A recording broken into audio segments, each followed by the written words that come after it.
Okwama and Bayelsa land. So how do we handle these people? Thank you. Thank you very much. I am happy that the person said a little group of people, and that's exactly what they are. I don't know why people are worried over a statement from Ijaw Youth Council. They are not representing the people of Ijaw. The question you should ask yourself is, since the years of the existence of Ijaw Youth Council, how have the organization impacted the people in Ijaw land? How have their representative or their representation impacted your life? Have they brought any change? The answer is no. All they do there is to represent themselves, look for money, for oil money to get themselves enriched. They are not thinking about you. You can imagine where we are talking about people that were massacred by the army, and they are more interested in who is a Biafran, who is not a Biafran. This is not the first time we are hearing such things. Those things doesn't bother me. Like I said before, the people that are with Biafra in Ijaw are bigger in number than them. And another thing is that even Ohanese have distanced themselves from Biafra. Did they stop us today? Is anybody listening to them? The answer is no. We have given them a vote of no confidence, but they have condemned Biafra more than the Ijaw Youth Council did. So the Ijaw Youth Council just started for the very first time since I joined this struggle. This is the first time Ijaw Youth Council are making statement because they have asked them to make statement. And that's exactly what is happening. So the Nigeria government have contacted them. Are you people keeping quiet? This guy is making statement to, he says he's going to fight for you. Why are you people keeping quiet? And they have to come out in order to stay and save their ass. They come out to make this statement. So it doesn't bother me because I know the people that, Ijaw people doesn't support them. They never benefited anything from them. And so whenever you see them making such statement, it means that we are about to crush them. And I want you to understand that this is not the first time a such statement is coming from the media. From 2021, how many times the IPOB Nigeria disowned me?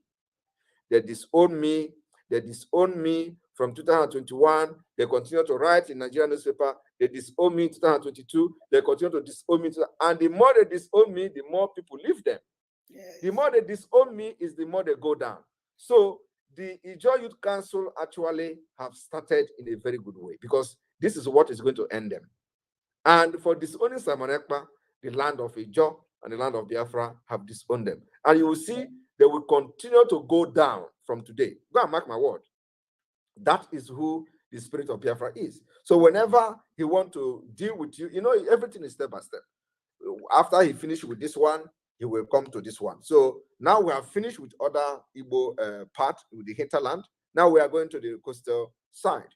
And the Ijaw Youth Council, for the very first time, has spoken they disown Simon Ekpa. What happened to IPOB Nigeria is going to happen to them. Just watch and see. Thank you.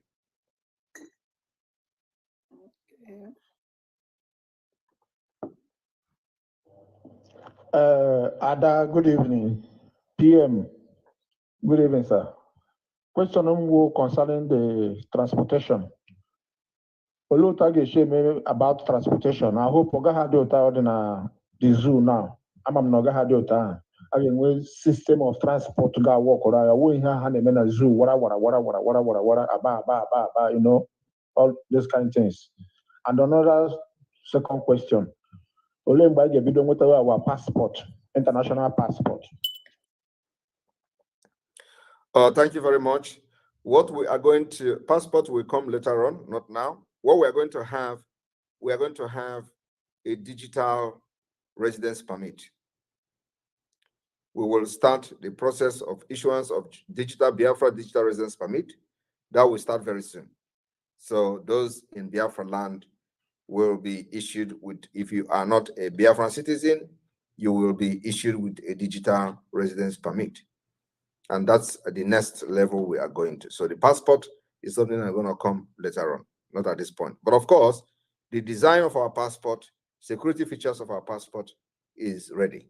And we have the passport, the model of sample of the passport and the model of the passport is already ready, waiting for the recognition of the UN after some Edo Akanono.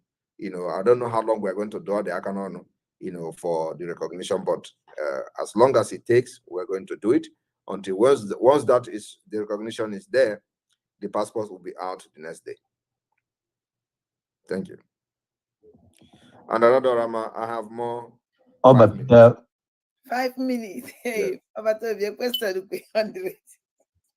bie mana ana m etu gị agụ ụdọ achọrọ m ịjụ ajụjụ na-atọ. Nke mbụ bụ na ana m ekenegodo gị, ọ bụrụ ajụjụ, na anyị bịara gosi anyị ihe bụ demokrasi na-ebido n'ebe anyị nọ na Biafra, na ị wetara onwe gị n'ala as prime minista were bịa n'obi Adadịọra mma akwa ugo a na-awere eze wee wetata obi wee wetuo onwe gị n'ala n'agbanyeghị ogugo ị nọ wee bịa ka i kwuo okwu. Ọ dịrọ mfecha, ọ dịrọ mfe. Anyị na-ekene gị, ana m ekene gị na nke a. Then ajụjụ m bụ nke m jiburu na comment section, a sị m gị ọbata obi ọ agụ ụdọ, gịnị ka ị na-ekwuru eziokwu? Why are you speaking the truth? Number one. Number two, ndị Igbo ụfọdụ ka m fụ na ọka n'obi oge i bidoro isi na ebo disciple Nnamdi Kanu, isi na ebo ị na-echenji the narrative, isi na ebo spiritual son, tie ọtụtụ ihe ndị ọzọ niile a na-akpọ gị, rukwe oge a na-akpọkwa gị ọbata obi ya. Ọbata obi ya na-ete ekizi ihe niile mana ịntanetị, ndị oyibo na-edekwuzi ịntanetị. Na-ajụzi ndị Igbo na-asị gịnị ka ị dị gridi wee jidechaa afa niile a na-etu gị, ewere onye ị chọrọ iye. So I am asking, can you abdicate? Can you surrender? Can you give up? Can you give way ka onye ọzọ, ndị ọzọ wekenere ọkwa, maka ọwụdụ nke o nwere ndị Igbo chọrọ iwere ofu mana ijikọtara ihe a niile ọnụ. Ọ gịnị ka iji mere nke a? Ọ na ọ bụrụ anyị ukwu? Then nke ikpeazụ ka m chọzọ ịjụ dịka onye Naijiria, ebe ị chọrọ the disintegration of Nigeria, why have you as Nnamdi Kanu talk about the death of Buhari from office to the extent that since they hand over anyị afụbe Buhari anya? Kedu ihe ị na-atụ ụjọ ikwuru maka or comment maka the death of Buhari iprove n'eziokwu? Thank you. I don't know whether this is a question, but anyway, as far as this is, I will start from the one Buhari. I don't know whether you are following me. You say I have not commented on Buhari. That's a lie. I'll be commenting on the dead Buhari. In fact, it was in one of my programs that somebody came to say he has a video of where Buhari was buried in Saudi Arabia and stuff like that. So I've been commenting on Buhari. The only thing is that I don't want to waste my time on beating on comment that I know that many of you don't believe. Many people don't believe that Buhari is dead. So Mazi Nnamdi Kanu was shouting about the death of Buhari for many years. And many of you did not believe him. So now that he's not here, you want me to start talking about Buhari is dead? I don't waste my time on that. That is number one. Number two is that you talked about name. I don't know whether your problem now is the name or your problem now is the prime minister. Whoever wants to do anything to Biafra to contribute or be part of the leadership in the government of Biafra should come forward and let us assess you and interview you. And if you are good to go, you will serve the government. Positions are open everywhere. So if you see that you are ready to do the sacrifice that involve, you come and serve Biafra. We are looking for many people to be part of this, especially those genuine ones. Thank you. And I know that the number of people watching are increasing.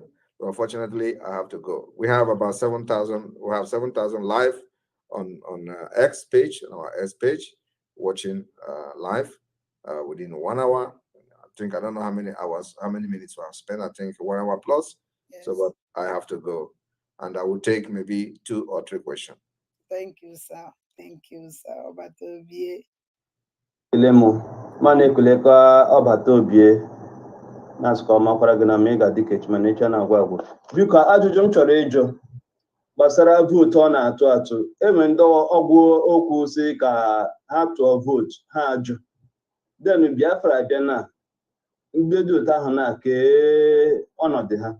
Bikos ọ gwara ndị mmadụ mana ọ tụga vootu, but ọ sị ha tụọ vootu ha sị na aka ha agbasa ha. Den ihe ahụ mụa jugese ke condition ọnọdụ ndị dị otu ahụ. Well, those who refuse to follow the process of getting our freedom will be penalized by the Biafra government in due time. I'm not going to make public on the issue of voting what it could be, but those who have the opportunity to make their votes and their voice heard and they didn't do it will have one way or the other to penalize them when Biafra come. Of course, it could be through taxation, it could be, through some policies, but whether, because they have hindered the independence and liberation of Biafra, so we are going to have some kind of policy that will make sure that they feel the pain of our people. Many people have died in this struggle, so we don't think that anybody who sabotage by not just voting that you want to be free from Nigeria will have a way that we're going to penalize them. Thank you. And that will be done through a legislative policy. Adadola m ekelele gị my PM ekele gị ofosisi na-eme ọhịa na anyị ukwu anyị na-ekele anyị na CJ Kiji na Kiji amaka. Ihe anyị na-ajụ bụ anyị mana ị nwere ajenda abụọ dị oke mkpa na ala anyị kewu Biafra on December 2nd, maka na ikwuru na ihe dikere Biafra on December 2nd. So ajụ m na-ajụ bụ enwere ihe ị ga-eji anyị maka anyị na onwe anyị ndeke nọ obodo Biafra land and anyị na onwe anyị nọkwa nọ diaspora. Awụrụ na enwere oji ga-eji anyị ihe anyị ga-edese ka anyị na-edese ihe ndị anyị ga-ebupụchi ka anyị bupụwa maka na oge adịrọ ka awụrụ na enwere ihe ndị ga-atụjiri anyị aka ị ga-agwa anyị n'oge ka anyị ike mara ụta isha edesa ụkwụ maka na oge nta erule ugbu ka anyị kwesịrị ịdị na-achụ nta anyị. Ọzọ dịka ibe ya bụ biko anyị ma na anụrụ m nke i kwuru na enweghị ga-eme gị ga-akwụsị ihe ime gị. Ihe gbasara Naijiria enwere ka otu o si dịrị maka Britain, aka Britain na ya wee ịma na ọwụ na awa ajụjụ kama ọwụ ihe m nọ adote m si anụga ya ọwụ intel na ha chọrọ ikwe na anyị ga-ala ma na ha ga-eke ihe ndị anyị nwere ụzọ abụọ anyị were ofu ha ewere ofu. Ọ ga-adị otu ahụ ka ọwụ ihe awụ ihe anyị ke ha wuke ha ọwa Jesu njọ. I'm not going to respond on speculations and giving Nigeria is a clue of what we are thinking in our mind. I'm not going to respond to a question like that. If they are contemplating on letting Biafra go, but they want resources to be shared, then when we get to the table, we are going to make a decision on that. I'm not going to be here giving them some kind of clue of what we are going to be thinking or what we are thinking in our mind or how we are going to negotiate the disintegration or the exit of Biafra. So if that comes to the table of the Biafra government, we are going to discuss in the round table the methodology of Biafra exit, not on social or hearsay on social media comment or coming here to tell you we are going to agree or we're not going to agree. When we get to the table and it becomes real, we will discuss the methodology of exit and what we're going to do. Thank you. This is last person. Hello, Obatobie. Kekime. Thank you for coming to our platform. ihe m chọrọ ịjụ bụ na Biafra si na anyị ga-eke nkwụcha n'ihi na nkwụcha abụghị ụjọ. Ajụjụ m chọrọ ịjụ gị bụ otu a ndị Naijiria gọọmenti ka anyị mata itwit kwelie na ha chọrọ isend mmadụ na-abụ suicide bomber ka ha bịa bọmbọ themselves. Kedu ka Finland si wee na-ewe ya? Kee ka gị na onwe gị sikwa wee na-ewe ya? Ya ama m na ịdị nkwadobe, anyị ga-achọ ịma ya ma ịdịkwa nkwadobe.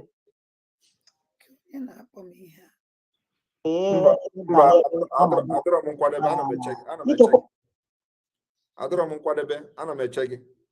So mgbe ị kwadoro bịa ka ịchekwa m n'oge maka na-eche ka ị bịa chekwa m, adọrọ m nkwadebe. Ka ụdị nonsense ajụjụ bụ here, because this kind of question is something I don't know. You are asking me how prepared I am because suicide bombers are coming. So I'm not prepared. Please come and prepare me.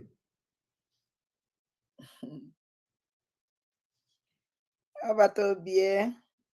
You see that in a because I want a message there back at the too much. The question I would have preferred to have more constructive questions, more questions that has to do with the struggle directly, more questions that has to do with the liberation, what we are doing in Biafra land. But those questions are not coming. I don't know why. So I'm very happy to be here, and believe me, I will also be having this kind of outing every now and then. Unfortunately, I canceled a meeting with Australia today because of this program, and so I will have to go because I have another meeting in the next 1 hour, and I have to rest before that meeting. So thank you very much for hosting me, and may God bless Biafra. Abatobie, thank you for this historic day. The eye of the God is watching, and now it is double. There we go. Thank you. May God bless you, Abatobie. Thank you very much. Thank you. Wow. Oh, Guinea. Oh, Guinea. Abatobie! Uduaka mili. Bien France, undi. Ajụjụ eluteho uneweniwe the thing the too much. All the too much. Mana ụnụ awụọlịna, ụnụ aṅa na ngwa na nkwụ na-abịa akwụ ụnụ nụrụ ife okwuru na ya na-apụta maka ụdịrị ọnọdụ a, ụdị ajụjụ a. So oge ọzọ mmemekwa ya invite because na ụzọ emepego and mma na like nnọtụ akpọkwa m ya sị ya bịakwa. Mana ọwụ na ọbịa na-ajụ ajụjụ siri ike. Our leader Maazị Nnamdi Kanu, during time of our leader Maazị Nnamdi Kanu, ọ na-asụsụ jụọ ya ajụjụ siri ike. Jụọ ya ajụjụ siri ike, mana afọ that na our people amacha ajụjụ ekwesịrị iji ya gbaa ya wee jụọ ya ọgbado ya na akpịrị ọ na-azọ onwe ya azọ. So ana m ayọ Chineke next time Chineke ya eme onyekwa anyị time otu o si nye anyị taa because Ọbataobie ya na-abịa n'obi eze. Onye na-abịa mma na-akpọ ya mma na-ayọ ya ọbịa. Mana ọbịa sụ jụọ ya ajụjụ ya agbado elu na ọjọọ ya ajụọ ya ọ na-azọ onwe azọ. So ụmụ ndị mbụ na ndị egede ekenere m unu niile.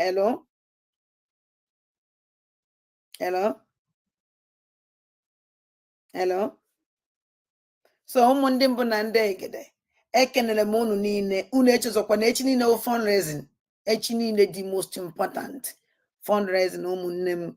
Onye ji ya were bịa onye ọsọkwa anya ha ya weta ka o wetara eweta onwe.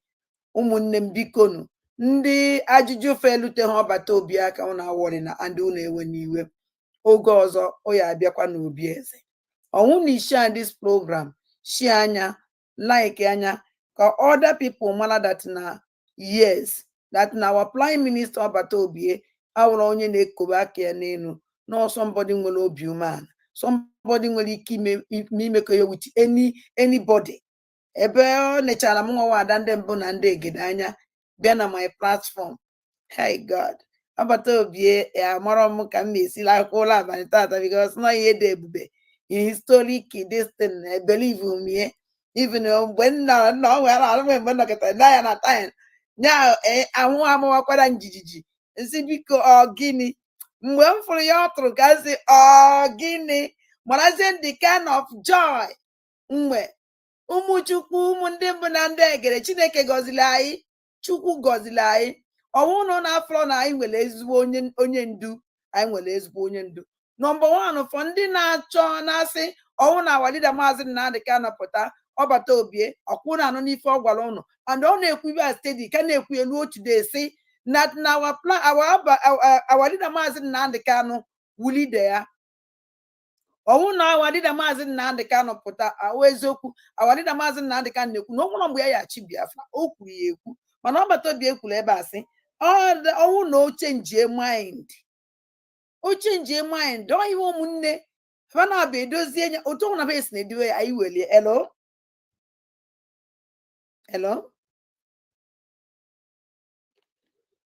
hello netwọk tata ọ dị too much so ụmụnne m anyị akwụsị ebe a ana m eke na ọnwụ na sọskraịbụ n'obi ada ndị mbụ na ndị eke sọskraịbụ ọla m ọwụ dat na like ya ọwụ dat na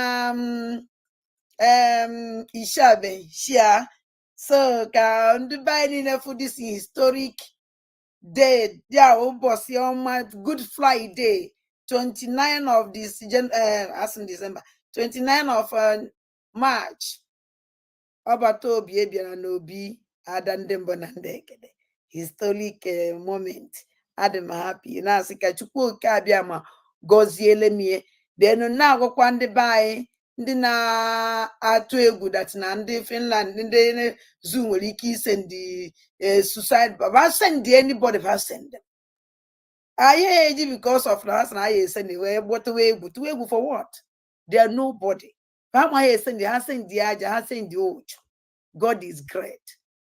If I die for my country a very big honor ka ndị a na-anwụ ebe ahụ mmadụ ka ahụ so ọ dị mma otu a si wee kwue obodo a na-abịakwutekwa obodo dịkwa intelligent more than them kunu wee for how dangerous these people dị anyị ji asị ka anyị pụọ n'aka fa so ụmụnne m obi jupụtara na aṅụrị negide ma abịa mmadụ bụ abatagide batali 900 and so gịnị and ọbata obie nke ozi bomb so Biafrans love him and the God Biafra will continue loving him and the God will continue protect ya na-agọzili anyị ya oge ọzọkwa ma ọkwa na-abịa time to time nọ akpọmi ọbịa anyị anọkwa ka anyị na ya na-abọsi nọ unu ajụkwu ya ajụjụ otu unu si wee jụ ya today mana asụ jụọ ya ajụjụ siri ike ịnụrụ ife okwu kedu ihe na-echere na ya ajụ ya ajụ gbasara sekuriti ya ajụ ya ajụ gbasara ihe na-eme na be anyị ana mana onwe onye jere saịda ife mụnwa ada ndị mbụ na ndị egede ejekwu saịda agozi na be professional journalist which na oge ọzọ ọ ya abịa ada ndị mbụ na ndị egede ya ejecha nnọọ mba eje akwụkwọ journalist hello nna today my WhatsApp juru eju hello mmadụ kpọzikwo mpik ya nweghị nna anụ so onye ahụ dịtụnụ dị too much onweghị oyiri so ụmụnne m anyị ma asị ụnụ kachi fonu makwa ya nọrọ 3 hours something ọbata obi enyela anyị 1 hour something almost 2 hours oife ọbata obi enyela anyị almost 2 hours oife onyela anyị ọdụghị izi and zakwana anyị ajụjụ and o ji because of ada ndị mbụ na ndị egede were council or meeting o kwesịrị inwe with Australia. Oh my God, it's a very big honor for me and the we Biafrans. It's not easy. It's not easy. I'm grateful, very, very grateful. See, Chukwu gọziele m unu. So ana m asị unu ka chi fonu ụmụ ndị mbụ na ndị egede ka Chukwu ebube gọziele m unu kpuchigidere m unu ka ọkụkọ si wee kpuchie ụmụ ya na enyere m unu ogologo ndụ na-arụ isi ike otu aka ka esi anyakwa n'isi ọbata obi na ezinụlọ ihe ogologo ndụ na-arụ isi ike ije awele onye nna ayọ and Chukwu ya emezuru anyị ya, Chukwu ya emezu n'isi nzube n'ebe Biafra nọ ya emezulelele, uche Chukwu n'ebe Biafra nọ, uche Chineke n'ebe ọ nọ n'ebe Biafra nọ ya emezulele. Chukwu ya ejirili ya lụọ ọrụ Biafra, ọrụ Biafra o kwesịrị ịlụ ebe anyị nọ. Ụmụnne m, thank you very much. Wee na-asị unu kachifonu, chelenụ ka mkpọrọ unu egwu, ka anyị were egwu a wee mechie, obi wee doo unu mma, bekwuo m nwa ada mma, obi atọ ka m, obi chai amara nke ọ dị m adụ iji gwa unu eziokwu. Ebelieve umie.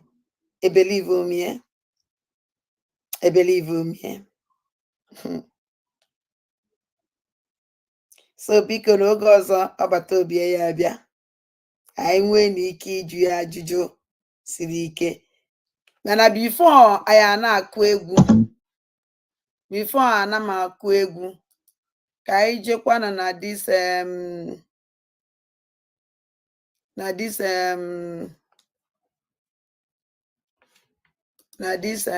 ihe gbasara ego a ejemma, anyị jee n'ife gbasara ejemma, very important ka unu ga-enya maka ndị chọrọ inweta ya wụ ego ha ma ka ha esi wee mee. Gain information ha nyere anyị here.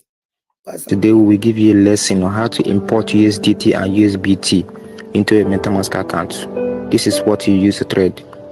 A Ethereum network is not the network that you use, so therefore we have to change it to BNB Smart Chain. It's for it to load. It says BNB Smart Chain now active. So this is the first step on this. The next is to click on portfolio to add USBT website into a MetaMask. So click on it. Click on the search bar there. Erase whatever that is written there. Manually write usbt.bankofbiafra.org. So make sure you get it correctly.